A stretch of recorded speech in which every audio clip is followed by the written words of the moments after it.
Well, ladies and gentlemen, welcome back inside the stash. Been a few minutes. Been incredibly busy this summer, as one might tend to be when one has, a couple of now middle school age children. We did go to the IPMS Nationals in San Marcos, Texas, this past month, into August when the Nationals were. Managed to luck out not getting the Rona. That ended up getting quite a few people who went to Nats, but I took my wife and kids with me. We went down to Galveston for a couple of days at the beach, and then we drove across Texas. It's about 3 hours over to San Marcos. Went to the Nats for the 4 days, and then flew back home. And had a good time. Didn't really get a chance to do as much as I normally would because obviously keeping the wife and the kids entertained, which, like I said, worked out for me because I didn't get the coronavirus because a surprising amount of people went home and got sick. So I managed to duck out of all that, so that was good. And didn't get anything at the show in terms of kits or anything like that. There were quite a few more than at least the past couple of Nats in terms of vendors who were selling automotive items. Tamiya USA was finally back with one of their big stands. They didn't announce anything new. In those terms, it was just basically like a little mini Shizuka stand where they had a whole bunch of the upcoming and current kits out on display, and they had a little survey you could fill out and suggest things. So I, of course, did that. And then didn't pick anything up. A, we're flying, so you don't have a lot of space. And B, the model kit prices at Nats, at least for the automotive stuff, were not what we would call show prices. They were shelf prices. And if I'm going to pay shelf prices for something that I can pick up on anybody's shelf, then I'll just do it here locally rather than dragging it 1,700 miles across the country. That being said, good times. We are coming into fall show season here in it's one of these fun things because like southwestern Pennsylvania really doesn't fall into the Northeast, and it's not really the Midwest, and we're not really in the Mid-Atlantic either. We're just sort of hanging out on the fringe edge of all those things. A great example of that is how IPMS USA splits up the regions. If you are basically east of Pittsburgh in Pennsylvania, you're in Region 2, which is Mid-Atlantic. Our club, I've joined the IPMS club here in Pittsburgh after our car club dissolved a year and a half ago, is in Region 4, which is basically like the Midwest. It's Michigan, Indiana, Ohio, Kentucky.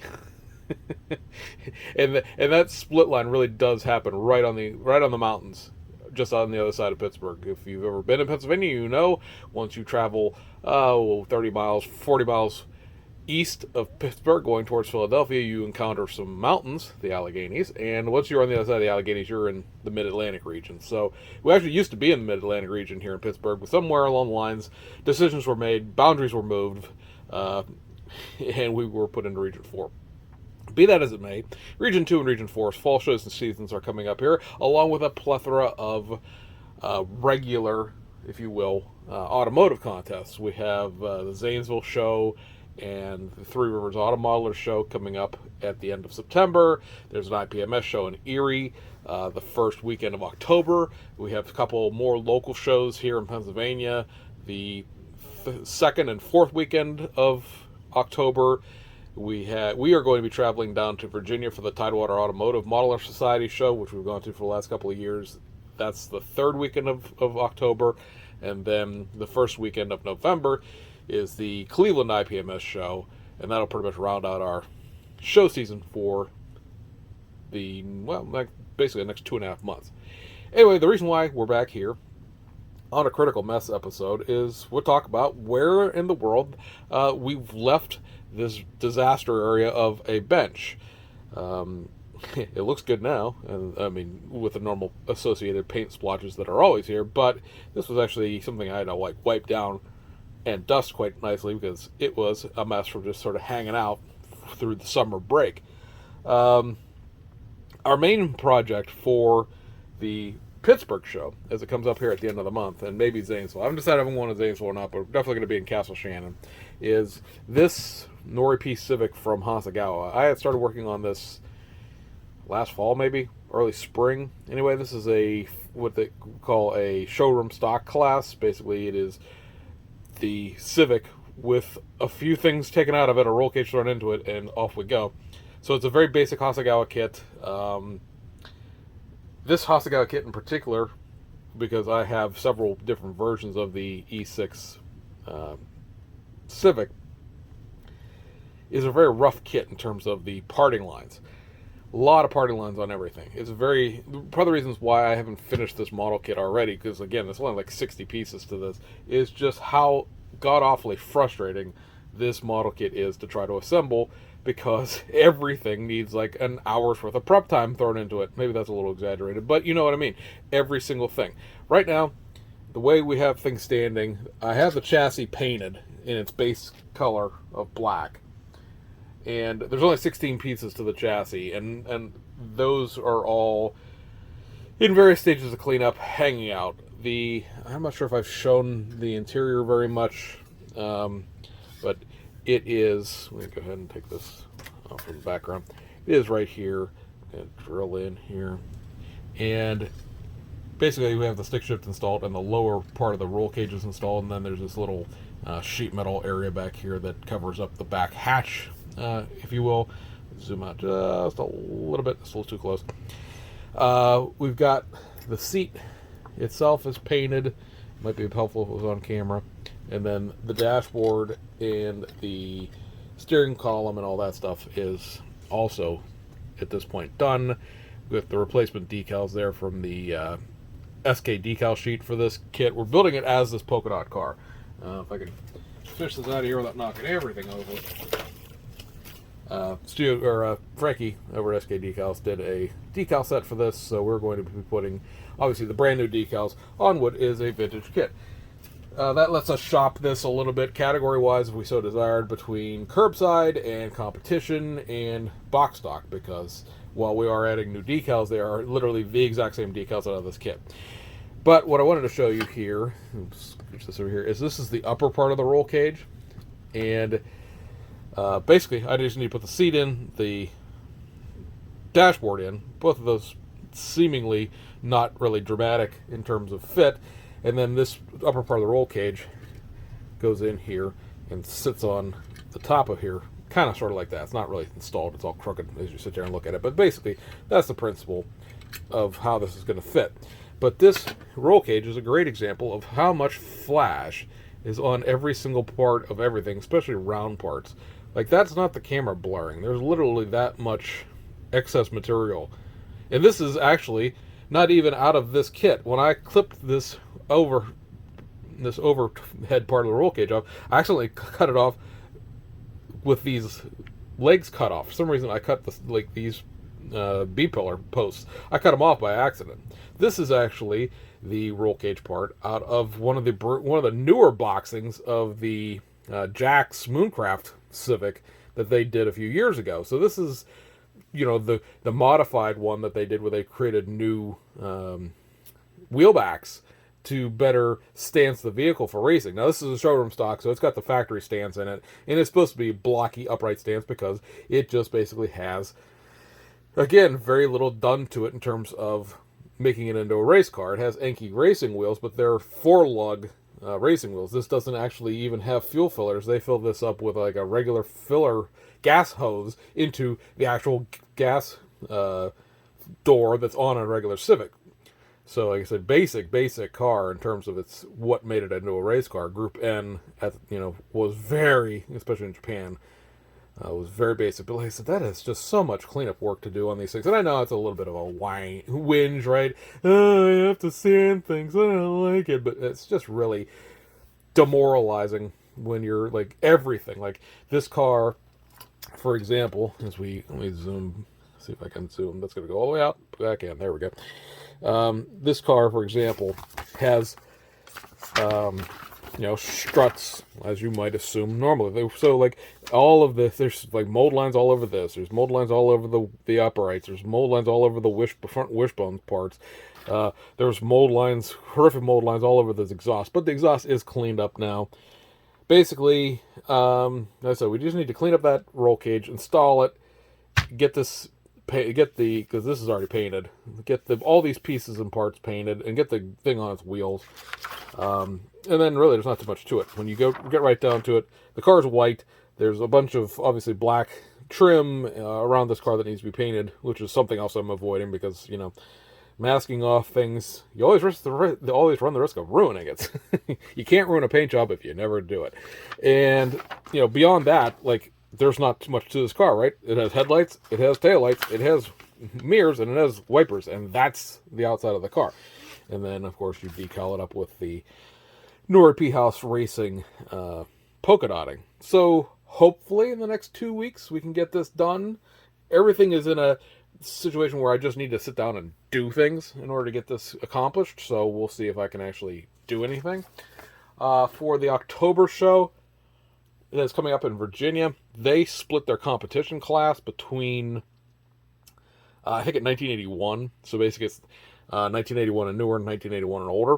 And so we are still working on, I don't think the instructions are anywhere near me to show you. So if the file is still in the system from when I started it, I'll throw it up. If there's nothing pops up on the screen, well, I didn't have it. But it's the 2002 rally car. You may recall we've been working on this for, I don't know, a year and a half now. This was supposed to be last year's Tidewater project because they had a specific pre-1975 competition specialty award. With this, I haven't done much of anything. All I've done is knock the interior off the desk a couple of times and break the seats out of it repeatedly. So we need to get this up on wheels and mount the interior to this chassis so that at least it won't go anywhere anymore. But we did come in here and do probably 95% of the final work around the engine here. I know that depending on how this shows up on camera, there's a little bit of an edge here that this paint's not quite up against, but there's going to be a great big under tray roll pan covering basically everything in front of the transmission, so not too terribly worried about it. There is still, if I can find my pointer, we'll just use this one. There is still like the bottom of the alternator bracket right here, which I do want to paint silver just for my own S&Gs. And then I did install the actual top of the transmission, bottom of the transmission, depending on how you look at it, in here.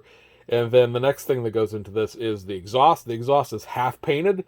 It is a combination of burnt exhaust and aluminum, and I have the aluminum on. I just need to get the burnt exhaust on, which is also the same color that I need to paint the Civic's exhaust. So, again, just need to get a airbrush day in to get a bunch of stuff painted and try to get all the suspension pieces for the Civic, all the suspension pieces that are not on the BMW, get them all cleaned up. They're, again, like I said, probably 75% of the way. I just need to get a few more pieces from the BMW suspension cleaned up, and then just get out the LP5, the lacquer semi-gloss black from Tamiya, and just paint everything and get it all done with. Because again, this suspension is a little more complicated than the Civic suspension.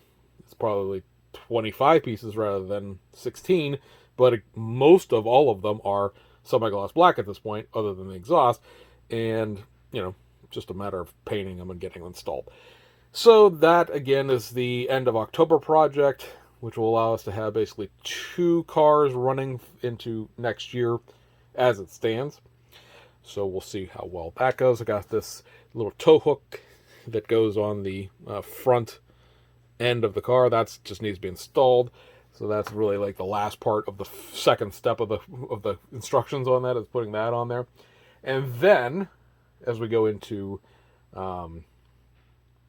the fall, into the winter, I have a bunch of these because I haven't done a stash update in forever and ever and ever. But I got this kit, and it's the complimentary detail upset. I got this kit from the IPMS USA. I have joined the IPMS USA Review Corps, which of course is their version of the magazine review. This kit has to be built by November 4th in order to make the cutoff date for that. I was already started building one of these anyway, so basically I am going to be like, hey, look, a free kit, and use the one I already have started as being the review one, since it's already got the chassis and the interior in paint. Basically, this whole car is silver, right? The outside of it's silver, but it was a unibody car, so the interior is silver, the chassis is silver. So I've already got the chassis primed and painted. I've got the base interior primed and painted. I just need to paint and prime the door cards, and then really from there it's a whole bunch of semi-gloss blacking again for chassis pieces and interior pieces. And with the PE set, it has this big sheet of, you can see behind the instructions and behind the PE, big sheet of carbon fiber. So a lot of this is door panels and seat back and some other pieces of the interior that get taken care of. I think I have one open somewhere around here, maybe, that has the instructions, if I can find it. I should have thought ahead, but I didn't. And I don't see where the instructions to it went, so that's not great. I think they're over here. There we go. I found them. Pardon the delay. So these are so you have some carbon fiber for the fuel tanks. You have, of course, PE for the brakes. You have carbon fiber for this Audi inlay this is basically the back of the passenger compartment. And then you have the pedal box is carbon fibered. The center console is carbon fibered. Basically, you have the seat, obviously, some panels on the roll cage itself, parts of the dashboard, parts of the interior door panels, and then you have the front parts, which are these areas right here. Those are all carbon fibered as well. And then this big under tray that's the front diffuser is carbon fibered as well. So lots of CF on that. So basically, with me, and while we're in this kit, I know I haven't shown one on camera before. You have the big part runner here has your interior tub, your chassis, that big air intake front dam that sits on the front end of the car, your dash, your side, your seat, and then your fuel tank, spare tire well. Be interested to see if these fit these door panels. There's a lot of undulation going on here, and if you happen to have one of the BMW M8s with the upgrade kit, you know that the BMW M8 door panels don't fit at all, comparatively speaking, because of how undulated the surface is. There's just no way that decal is going to fit over that. I am a little worried about that in terms of this back seat area, trying to get the decal to fit over all of this. We'll see how that looks in the end. Probably will be either fine or awful. There's usually no between. This kit, like I said, we're not going to talk about this kit, though. This is something that you won't see any updates on because it is a review sample for the review course. So this is sort of exclusive to the IPMS. I'll show you pictures of it when it's published. But in the meantime, that's just sort of, it is what it is there. You're not going to see anything on that. I found the instructions to the 2002. So yes, this is 69 Monte Carlo Rally. This kit that we've been daily dinking around with for what seems like forever. Other things we had talked about in the past. The LFA is on hold for the moment because that was really weird. That camera whole thing. That's kind of interesting. It's a focus issue with the camera. It's making it dance. That's different. I've never seen it do that before. Huh. Let's do that. Let's see if it stops. Nope, that didn't help. I wonder if that's going to show up at the end because it looks like I'm in an earthquake, but nothing is shaking. That's creepy. Okay, so anyway, the LFA is on hold. Put some stuff here, see if it just focus on it and stop moving around. And the LFA is on hold. The group build that I was a part of just sort of dissolved a couple weeks after it started. So that's something I want to look at getting into again next year.